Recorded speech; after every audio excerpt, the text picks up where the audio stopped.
4 জুলাই 1902 বেলুর মঠের এক নির্জন ঘরে নিঃশব্দে নিজের জীবনের ইতি টানলেন স্বামী বিবেকানন্দ।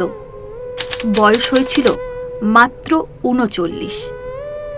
কিন্তু এই মৃত্যু হঠাৎ ছিল না। তিনি নিজেই বলেছিলেন, আমি 40-এর বেশি বাঁচব না।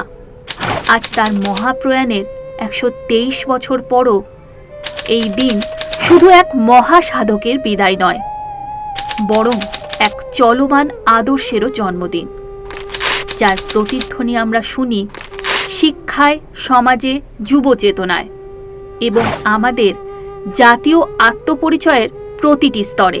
স্বামীজি দীর্ঘদিন ভুগছিলেন ডায়াবেটিস ও হৃদরোগ সহ নানা জটিলতায়। তবু এই প্রয়াণ ছিল এক আত্মিক প্রস্তুতির পরিণতি, এক শান্ত নির্ধারিত বিদায়। চিঠিতে সিস্টার নিবেদিতাকে তিনি লিখেছিলেন, এবার আমি বিশ্রাম চাই।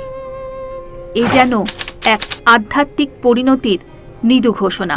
স্বামীজি বারবার বলতেন, তোমরা যদি ঈশ্বরকে খুঁজতে চাও, খোঁজো গরিব মানুষের মাঝে। এই দৃষ্টিভঙ্গি থেকেই জন্ম নেয় রামকৃষ্ণ মিশনের সেবামূলক কর্মযজ্ঞ। স্বাস্থ্য, শিক্ষা ও দারিদ্র্য মোচনে নিবেদিত এক মানবিক পথ। স্বামীজির মতে শিক্ষার প্রকৃত অর্থ আত্মবিশ্বাস ও চরিত্র গঠন। জাতীয় শিক্ষানীতি 2020-র কেন্দ্রবিন্দুতেও রয়েছে এই অন্তর্নির্মাণের ধারণা। নারী সম্মানের প্রশ্নেও তার মত ছিল, যেখানে নারীদের সম্মান দেওয়া হয় সেখানেই ঈশ্বর বিরাজ করেন।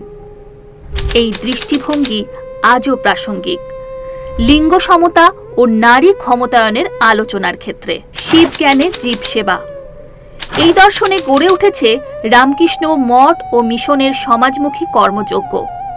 স্বামীজির বার্তা ছিল স্পষ্ট, শিক্ষা হোক মাতৃভাষায়। ভাষা শুধু মাধ্যম নয়, এটি জাতিসত্তার আত্মপরিচয়ের রক্ষা কবচ। স্বামীজির বার্তা আজও যুব সমাজের প্রেরণা। ওঠো, জাগো, আর লক্ষ্য পূর্ণ না হওয়া পর্যন্ত থেমো না। তার জাতীয়তাবাদে ছিল আত্মবিশ্বাস, ত্যাগ আর বিশ্বজনীন শ্রদ্ধাবোধের অপূর্ব ভারসাম্য। স্বামীজি এক সাধক নন, তিনি এক চলমান আদর্শ। প্রয়াণের এই দিন শুধু স্মরণ নয়, এটা হওয়া উচিত আত্মজিজ্ঞাসার মুহূর্ত। তিনি যেন আজও আমাদের প্রশ্ন করেন, তুমি নিজেকে চিনেছ, না এখনো অন্যের চোখে নিজের প্রতিবিম্ব খুঁজছ? আর তাই তাকে স্মরণ নয়, ধারণ করুন। তাহলে স্বামীজিকে সত্যিই বাঁচিয়ে রাখা সম্ভব। Bureau report, Bengal facts.